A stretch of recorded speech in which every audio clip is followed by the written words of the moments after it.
Kuha yan sa isang perya sa San Jacinto, Pangasinan ilang sandali bago magkaberya ang isang ride. Ang susunod na nangyari, nasira at bumigay ang ride. Nahulog ang ilang sakay nito. Hindi bababa sa 12 ang dinala sa ospital sa 30 sakay ng ride. Batay sa inisyal na pagsasiyasat ng San Jacinto Police, bumigay ang welding sa gitna ng ride at nabali. Tumanggi munang magbigay ng pahayag ang operator ng ride. Ayon sa pulisya, nangako ang operator ng tulong pinansyal. Sa ngayon, suspendido ang operasyon ng perya habang nagpapatuloy ang investigasyon. Huli kam sa Antipolo, Rizal, isang lalaki ang nagnakaw ng kahakahang sigarilyo at pera sa isang sari-sari store. Sa kulungan nagpasko ang suspect na itinangging may nakuha siyang pera. Balitang hatid ni Bea Pinlac. Tila bibili lang ang lalaking yan sa sari-sari store sa Barangay San Isidro, Antipolo, Rizal nitong Miyerkules ng umaga, bisperas ng Pasko. Maya-maya, may kinakalikot na siya sa bandang harapan. Sunod na siyang nakitang may bitbit na lalagyan habang paalis ng tindahan. Ang bitbit umano ng lalaki, 15 kaha ng sigarilyo at 6,000 pisong cash. Dito niya po dinukot yung lagayan po ng sigarilyo. Tapos pagdukot po, labas po siya doon. Basta po yung pera? Andito po, sa lagayan po ng sigarilyo, wala na pong laman. Wala na po, yung mga resibo po, hindi na po nasa ole. Humingi siya ng tulong sa barangay para i-review ang CCTV at mahuli ang magnanakaw. Napag-alamang ang suspect na si alias MM, ang 24 anyos pala niyang kapitbahay. Ito si MMA talagang matasabi na natin notorious na magnanakaw. Kalalaya, wala pa akong 1 linggo ito nakakalaya. Ano siya salis eh. Magkakaroon siya ng pagkakataong magnakaw, wag nanakaw siya. Kahit tindahan, bahay, kung ano yung pwede niyang matsyempohan na nanakawan. Naaresto kalaunan ng suspect na aminadong nagnakaw siya ng sigarilyo. Pero wala raw siyang kinuhang pera. Inabot na siya ng Pasko sa kulungan. Nag-trip lang po kami ng mga kaibigan ko para mapagsigarilyo. Wala pong pera sir.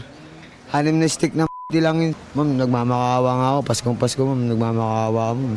Kahit 10 times kong bayaran yung 6 na stick na yun, ma'am, magpagpasko lang ako sa laya. Dati na raw nakulong ang suspect dahil sa illegal na droga at alarms and scandals. Reklamong theft ang isasampa ngayon laban sa suspect na nakapiit sa custodial facility ng Antipolo Police. Bea Pinlac, nagbabalita para sa GMA Integrated News.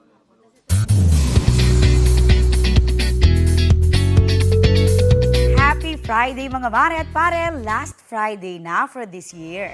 Merry ang Christmas ng ilang kapuso stars na nagdiwang kasama ang kani-kanilang pamilya.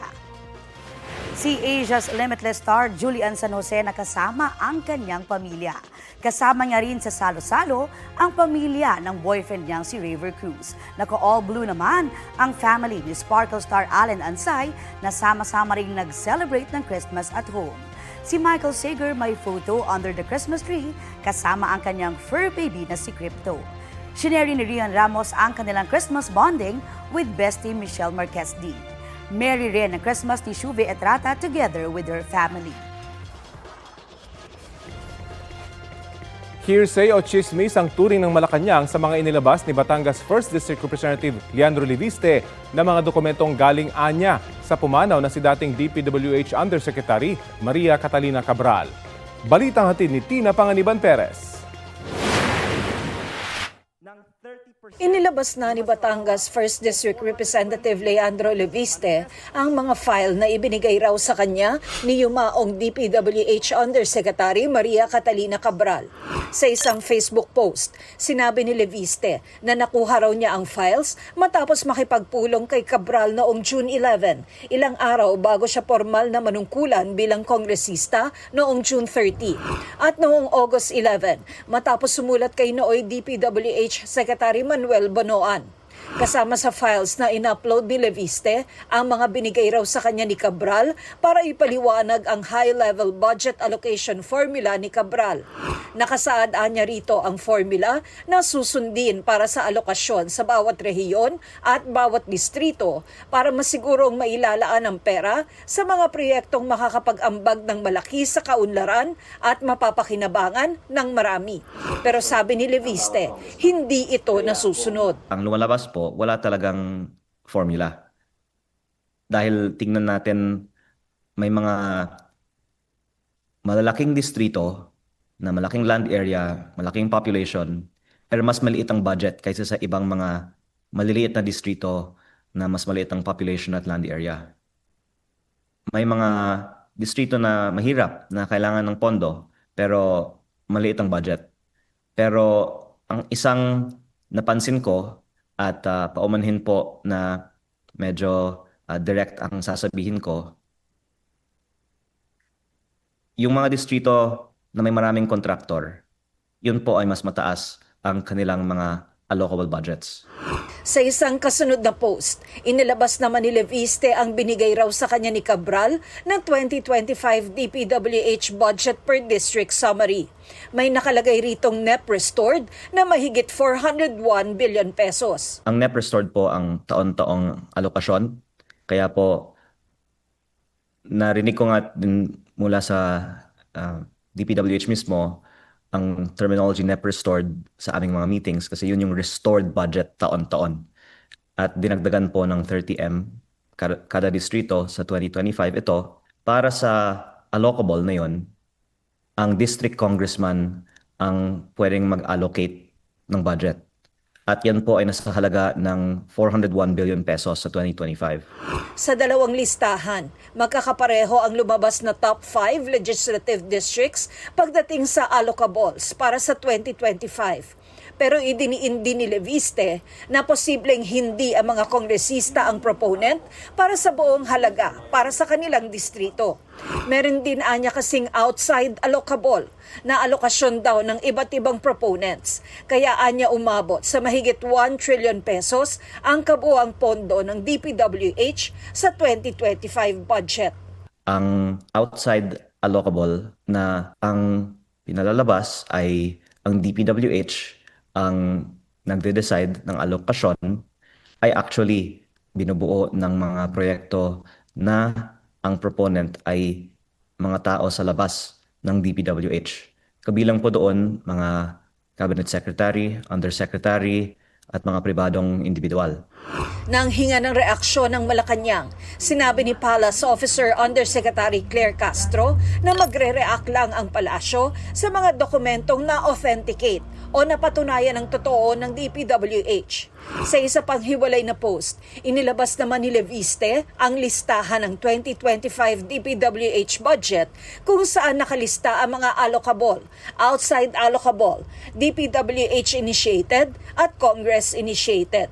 Nilinaw ni Leviste na ito ay galing sa ibang source mula sa DPWH. Makikitaan niyang tumutugma ang impormasyon sa ibinigay umano sa kanya ni Cabral. Pero hindi raw lahat ng nakalista ay pangalan ng tao. Mga codes o mga terms like leadership. Kaya yung binanggit na din ni dating Secretary Manny Bonoan sa isang Senate hearing na leadership fund ay tila nandoon po sa outside allocable. Naibigay na raw ni Leviste sa ICI at Ombudsman ang files. Humingi siya ng paumanhin sa mga nasa mga listahan, pero pinatotohanan niya ang mga ito. Tinataya ko ang buhay ko na iko-compare na authentic ang mga files na ito. Dahil hindi naman po lang ako ang may kopya ng mga files na ito. Marami pong iba ang mga nakakuha ng mga files na ito sa DPWH. Sinusubukan pa naming kunin ang panig ng DPWH. Tina Panganiban Perez, nagbabalita para sa GMA Integrated News. Bantay budget tayo. Pinuna ng Makabayan Black ang paglobo ng confidential at intelligence funds sa bersyon ng Senado sa 2026 General Appropriations Bill. Sa pagsusuri ng Makabayan Black, mahigit 1 bilyong piso raw ang nadagdag sa CIF kumpara sa budget nito sa National Expenditure Program. 5.25 billion pesos ang inilaan sa confidential funds mula sa 4.37 billion pesos na nakasaad sa NEP. 6.63 billion pesos naman ang intelligence funds sa Senate version mula sa 6.4 billion pesos sa NEP. Kung sakali, Office of the President daw ang makatatanggap ng pinakamalaking bahagi ng pinagsamang Confi at Intel funds na aabot sa 4.56 billion pesos.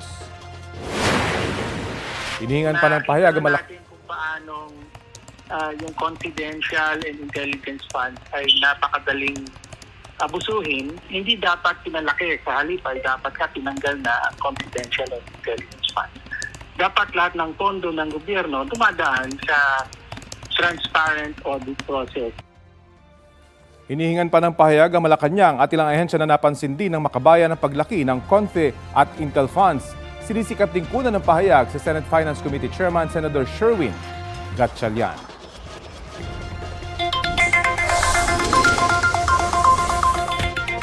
Mga mare at pare, mamimili na ba kayo ng 12 bilog na prutas para sa New Year? Bahagyang tumaas po ang presyo nito sa mga tindahan sa Divisoria sa Maynila. Magkano na ba? 3 for 100 pesos ang Fuji Apple, Sagada Seedless Orange, Persimmon at Peras. 4 for 100 naman ang Pongkan at Lemon. Mabibili naman sa 250 pesos per kilo ang seedless red grapes habang 300 pesos ang seedless green grapes. Mayroon ding longga na 200 pesos per kilo at cherry na 350 pesos para sa 1/4 kilo. Ang kiwi naman ay 40 pesos kada piraso, habang ang kiat-kiat ay 100 pesos per pack.